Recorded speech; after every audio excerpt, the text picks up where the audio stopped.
In this video, you will learn how to add a bank account to Crypto.com.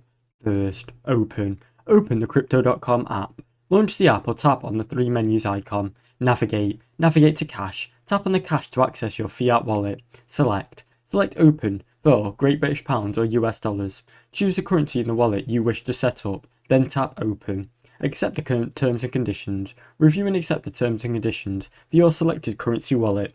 Verify your address. Submit and verify your residential address. You may be required to upload a proof of address. Obtain bank transfer details. After a successful setup, you will receive a personalised bank transfer detail chosen by your current wallet.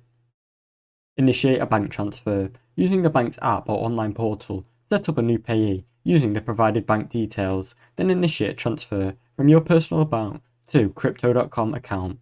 Confirmation. Crypto.com will notify you via the app and email once your bank transfer has been successfully deposited.